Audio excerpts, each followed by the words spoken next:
નમસ્કાર મિત્રો, સ્વાગત છે તમારું નેટ જીસેટ હિસ્ટ્રી યુટ્યુબ ચેનલમાં। મિત્રો, આજના વિડીયોમાં આપણે વાત કરીશું ગુજરાત સ્ટેટ એલિજિબિલિટી ટેસ્ટ 2025 ઇતિહાસ વિષયમાં એક જ અટેમ્પ્ટમાં કેવી રીતે ક્વોલિફાઈ કરવી તમારે। આ વિડીયોમાં આપણે વાત કરીશું કે સિલેબસ કેવી રીતે છે જીસેટનો, આઈએમપી બુક્સ કઈ છે, એક્ઝામ પેટર્ન કેવી રીતે આવે છે અને આઈએમપી ટોપિક કયો છે।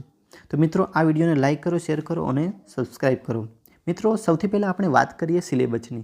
સિલેબસ કેવી રીતે છે જીસેટનું। જીસેટના સિલેબસની વાત કરીએ તો સૌથી પહેલાં એક તો શબ્દાવલી આવે છે। શબ્દાવલીની આપણે વાત કરીએ તો તેમાં કેવી કે વિચારો, સંજ્ઞાઓ જેવી એક શબ્દાવલી આવે છે। જેમ કે ભારતવર્ષનું ઉત્પત્તિ કેવી રીતે થઈ, કઈ બુક્સ અથવા તો તામ્રપત્રોમાં કેવી રીતે ભારતવર્ષનું નામ આપવામાં આવ્યું છે, તો એ છે। સભા સમિતિ છે કે અથર્વવેદમાં સભા અને સમિતિને કેવી રીતે અનુરૂપ કરવામાં છે, અથવા તો બીજા ગ્રંથમાં કેવી રીતે હતું, અથવા તો પ્રાચીન કાળમાં સભા અને સમિતિનું મહત્ત્વ કેવી રીતે હતું, તો તેની આ સિલેબસમાં આપણે જોઈએ। જનપદ શું હતું, શ્રેણીઓ શું હતું અને ફરમાન, તો આ સિલેબસનો મેઇન ટોપિક છે। આ ટોપિકમાંથી વારંવાર આપણે જોઈએ તો 2 થી 3 ક્વેશ્ચન પૂછાય છે। હવે સ્ટાર્ટિંગ કરીએ તો એકમ યાની કે યુનિટ 1માંથી કયા ટોપિકનો સમાવેશ થાય, તો યુનિટ 1માં આપણે જોઈએ કે સ્ત્રોતો શું છે, ખાદ્ય ઉત્પાદક શું છે, સિંધુ સભ્યતા અથવા તો હડપ્પા સંસ્કૃતિ શું છે, કેવી રીતે ઉત્તર હડપ્પા જોઈ શકીએ આપણે, પ્રાક હડપ્પા જોઈએ તો એનો સમાવેશ થાય છે। વૈદિક કાળમાં કેવી રીતે વ્યક્તિઓ અનુરૂપ હતા, અથવા તો ઉત્તર વૈદિક કાળના સમયમાં કેવી રીતે સમાજ જીવન હતું, તો તેનું પણ જોવા મળે છે। નગરીકરણની વાત કરીએ કે દ્વિતીય નગરીકરણની વાત કરીએ, પહેલું નગરીકરણ યાની કે સિંધુ ઘાટી સભ્યતા, જ્યારે દ્વિતીય નગરીકરણની આપણે વાત કરીએ તો શું હતું કે મહાજનપદ। તો આ સમયમાં કેવી રીતે સમાજમાં ઉત્પત્તિ હતી, સમાજમાં કેવી રીતે વેરવિખેર હતા, તો એ પણ આ સિલેબસનું એકમ હતો। યુનિટ 2ની આપણે વાત કરીએ મિત્રો, તો યુનિટ 2માં કેનો સમાવેશ થયો છે, તો યુનિટ 2માં આપણે જોઈએ કે રાજ્યથી સામ્રાજ્ય સુધીનું વ્યક્તિની જીવનચર્યા કેવી રીતે થઈ, સામ્રાજ્યનું વિઘટન કેવી રીતે થયું અને પ્રાદેશિક સત્તાઓનો ઉદ્ભવ કેવી રીતે થયો। ગુપ્ત વાકાટક સામ્રાજ્ય જોઈએ કે એનું ઉત્પત્તિ કેવી રીતે, હર્ષના સમયમાં શું પરિસ્થિતિ હતી સમાજ જીવનમાં, ઓકે, તો એ એકમ 2માં સમાવેશ થાય। એકમ 3ની આપણે વાત કરીએ તો એકમ 3માં કોનો સમાવેશ થાય, એકમ 3માં આપણે જોઈએ તો પ્રાદેશિક રાજ્યનો ઉદ્ભવ, દક્ષિણ ભારતના રાજ્યોમાં શું સમાવેશ થયો, પૂર્વ ભારતના રાજ્યોમાં શેનો સમાવેશ થયો, પશ્ચિમ ભારતના રાજ્યોમાં જોઈએ, ઉત્તર ભારતના રાજ્યોમાં, તો કેવી રીતે આપણે જોઈ શકીએ, તો આપણે એક સંપૂર્ણપણે એક આઈડિયા જોઈએ, એક્ઝામ્પલ જોઈએ કે આ હતું ભારત, તો આપણે ભારતનું મેપ જોઈએ, મેપમાં કેવી રીતે હતું, તો આપણે જોઈએ કે આ ભારત હતું, અખંડ ભારત। હવે નોર્થમાં શું હતું, સાઉથમાં શું હતું, ઈસ્ટમાં શું હતું અને વેસ્ટમાં શું હતું, તો આ મેપ ઉપરથી આપણે જોઈ શકીએ કે કેવી રીતે પ્રાદેશિક રાજ્યોનો ઉદ્ભવ થયો, કેન્દ્રીય સત્તા શું હતી એ સમયે, અને નાના રાજ્યોનો ઉદ્ભવ કેવી રીતે થયો।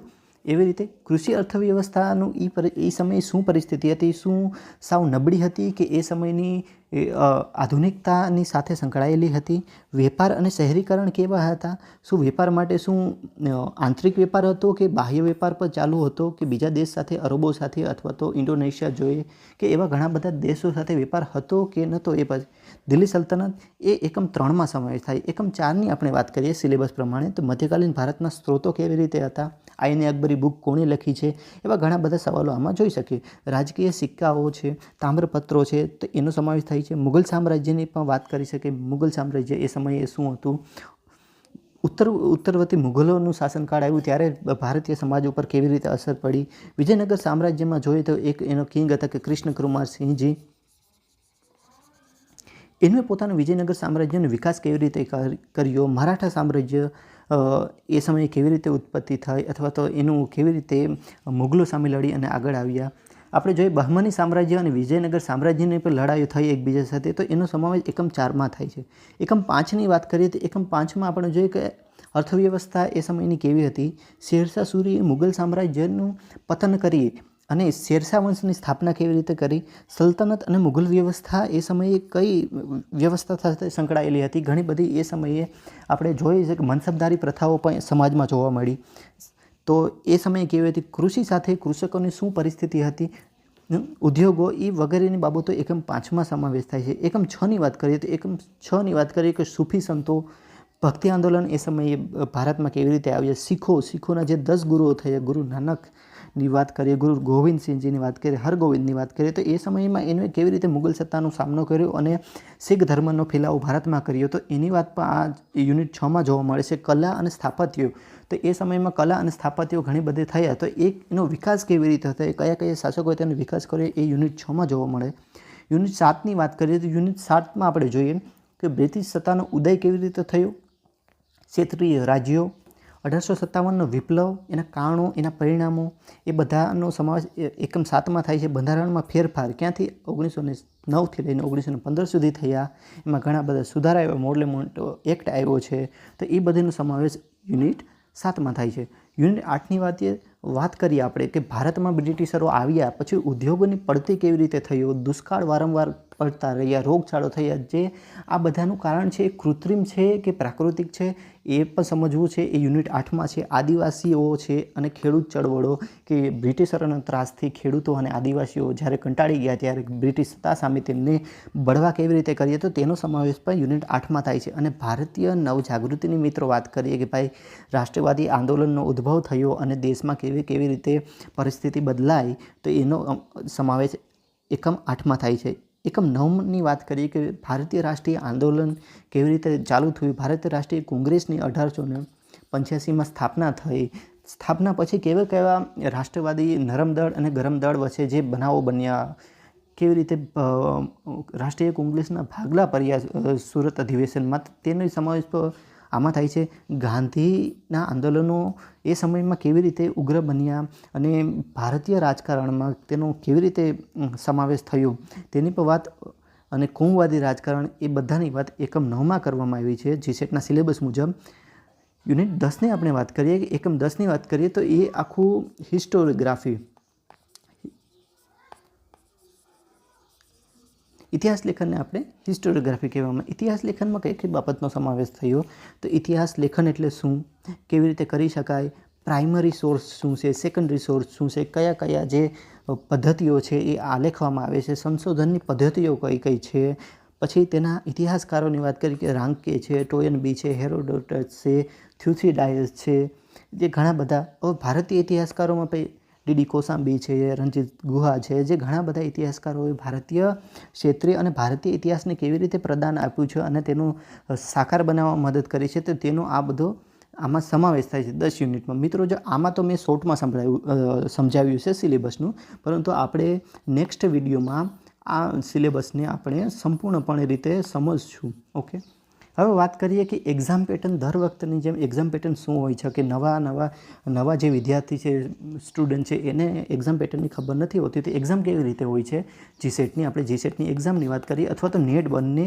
એક્ઝામ સેમ જ હોય છે. ઓકે, હવે આપણે વાત કરીએ પેપર 1ની વાત કરીએ. પેપર 1માં કેવી રીતે હોય, તો પેપર 1 10 ક્વેશ્ચન હોય છે, ઇચ ક્વેશ્ચનના 2 માર્ક્સ, યાની કે બધા ક્વેશ્ચનના 2 માર્ક્સ, એક ટોટલ 100 માર્ક્સ આપણે જોઈ શકીએ. પેપર નંબર 2ની વાત કરીએ. પેપર નંબર 2ની વાત કરીએ તો 2માં 100 ક્વેશ્ચન હોય છે અને એક ક્વેશ્ચનના 2 માર્ક જોવા મળશે, એમ ટોટલ 200 ગુણ. આ બંનેનો સમાવેશ કરી અને ટોટલ 300 ક્વેશ્ચન, 300 માર્ક્સ જોવા મળે છે અને ટોટલ 150 ક્વેશ્ચન જોવા મળે છે. ઓકે મિત્રો, હવે વાત કરીશું આઈએમપી બુક્સ. હવે વાત આપણે જોઈ લીધું, સિલેબસ જોઈ લીધો છે, એક્ઝામ પેટર્ન જોઈએ તો જીસેટ અને નેટને પાસ કરવા માટે કઈ કઈ બુક આઈએમપી છે.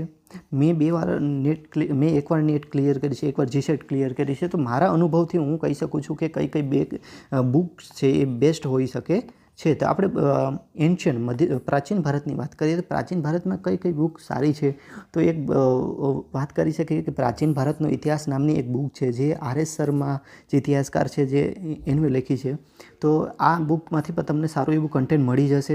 બીજી બુકનું નામ છે કે પ્રાચીન ઓર મધ્યકાલીન ભારત કા ઇતિહાસ, જે ઉપેન્દ્રસિંહે લખી છે. આ બુક્સમાંથી પણ તમને સંપૂર્ણ માહિતી મળે છે, પરંતુ આની જે ભાષા છે, ભાષા બહુ હાર્ડ કહી શકીએ આપણે, બહુ અઘરી ભાષા છે, તો તેનો ઉપયોગ કરવો, પરંતુ તેમાંથી માહિતી બહુ સરસ મળે છે.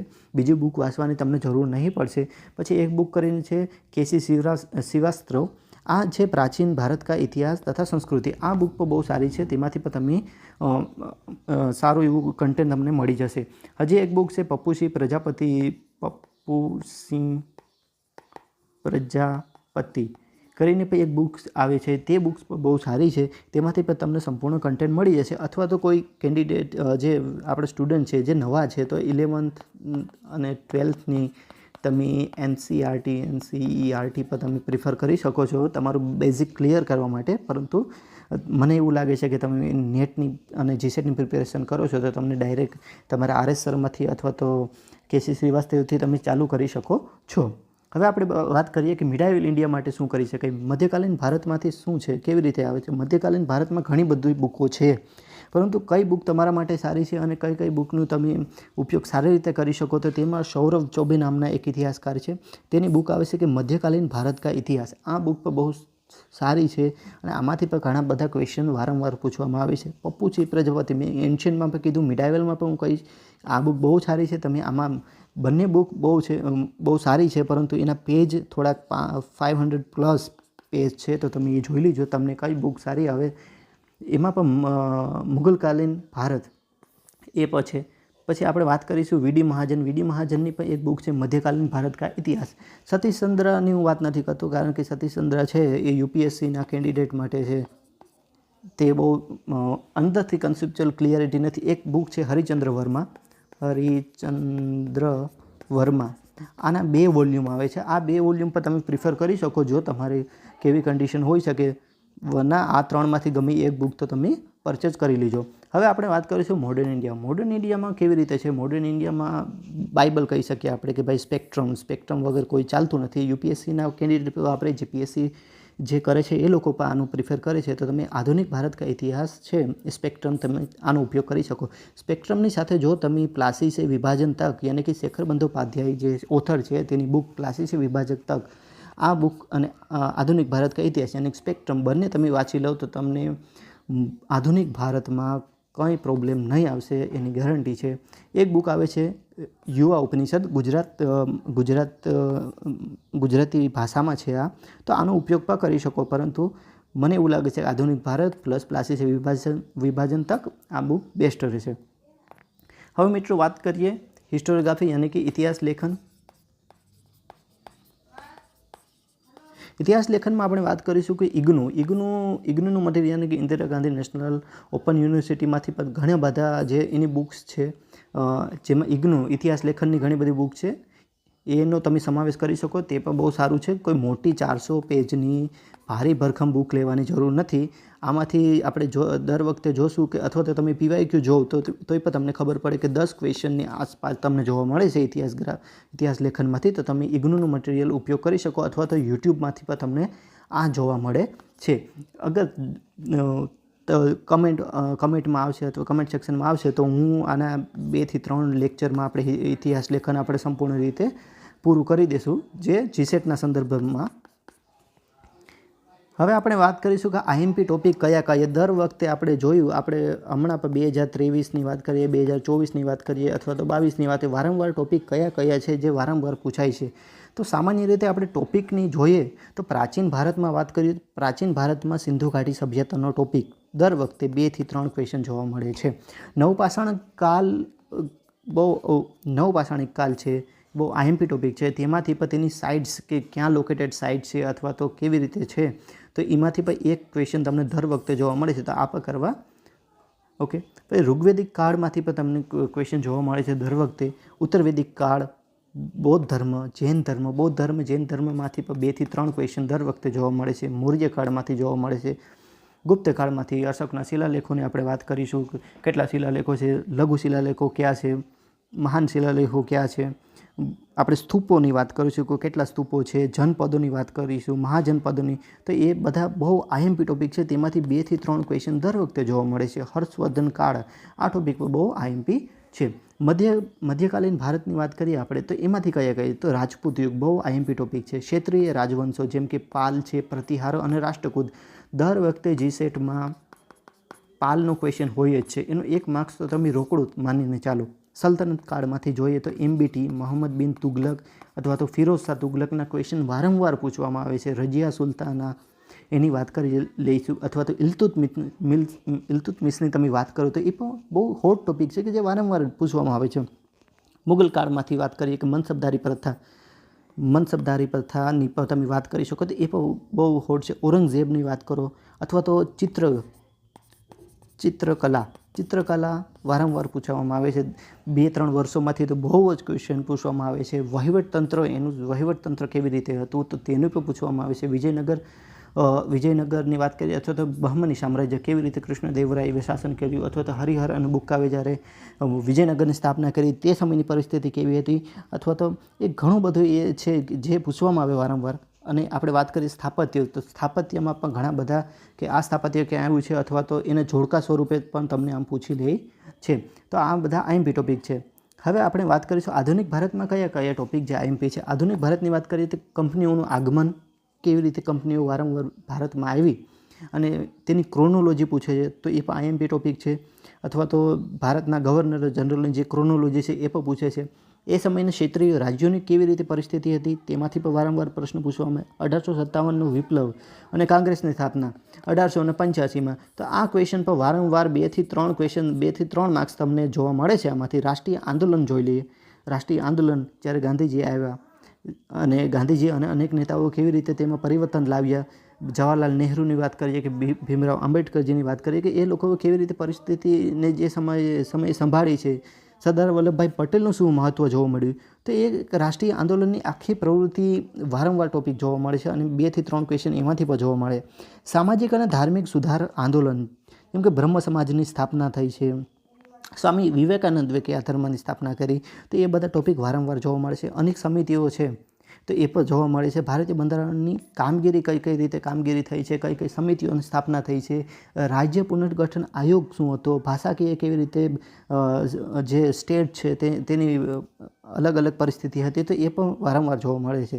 બીજી વાત કરીએ ઇતિહાસ લેખનમાં કયા ટોપિક હોટ છે તો એમાંથી વાત કરીએ કે જે મોસ્ટ આઈએમપી તે પુસ્તકોની વાત કરીએ કે E.H. કારની આપણે વાત કરીએ કે એનું કઈ પુસ્તકો લખ્યું છે. ડીડી કોસાંબી છે તો તેની પુસ્તકો કઈ છે. એવી રીતે કોલિંગવુડ છે તો તેની આઈડિયા ઓફ હિસ્ટ્રી લખી છે. તો એ જોડકા સ્વરૂપે તમને પૂછી શકે છે. અથવા તો કોટેશન પર પૂછે છે કે કોટેશન કેવી રીતે, આ કોટેશન કયા લેખકોએ આપ્યું છે અથવા તો આ લેખક કયા ઇતિહાસકારે આ કોટેશન આપ્યું છે. બીજી વાત કરીએ આપણે કે ઇતિહાસ લેખનની જે સ્કૂલો છે જેમ કે સબલ્ટન સ્કૂલો છે, માર્ક્સિઝમ સ્કૂલો છે કે રાષ્ટ્રવાદી જોઈ શકીએ અથવા તો સમાજવાદી જોઈએ છે કે એ સ્કૂલોમાંથી પણ તમને જોડકા સ્વરૂપે પૂછવામાં આવે છે કે ભાઈ સબલ્ટન સ્કૂલમાં કયા ઇતિહાસકારનો સમાવેશ થતો નથી. તો એવી રીતે પણ પૂછવામાં આવે છે. ઇતિહાસકારોના ક્વેશ્ચનો ઘણા બધા વારંવાર જોવા મળે છે. હવે મિત્રો બધું તો આપણે જોઈ લીધું, પરંતુ જ્યાં સુધી તમે PYQ નહીં કરો ત્યાં સુધી તમારી GSET કે આપણે જોઈ શકીએ કે નેટ એ ક્લિયર થવાના ચાન્સ બહુ ઓછા છે. જ્યાં સુધી PYQ એક પ્રકારની મેડિસિન કહી શકીએ તમારી GSET અને નેટ પાસ થવા માટેની. તો એનું કેવી રીતે કે હું આ યુટ્યુબ ચેનલમાં PYQ લઈને આવી રહ્યો છું. તેમાં આપણે 2016માં 2 પેપર લેવાતા એ સમયે તો પેપરમાં 50 ક્વેશ્ચન આપણે જોઈશું. તો એ આપણે આ જ યુટ્યુબ ચેનલમાં આપણે જોઈ લઈશું. 2017માં પણ 2 પેપર થયા. 2018-19માં જે સમયે કોવિડ આવ્યો અને એ સમયે એક્ઝામ નથી લેવાની એટલે કે 19-20નું નામ આપ્યું. 21, 22, 23 અને જે પ્રેઝન્ટમાં હમણાં લેવાનું 24 એ બધા પેપરો આ યુટ્યુબ ચેનલમાં લેવામાં આવશે. તો મિત્રો આ યુટ્યુબ ચેનલને તમે થેન્ક યુ સો મચ. આ યુટ્યુબ ચેનલને લાઇક કરો, શેર કરો અને સબસ્ક્રાઈબ કરો. Thank you so much.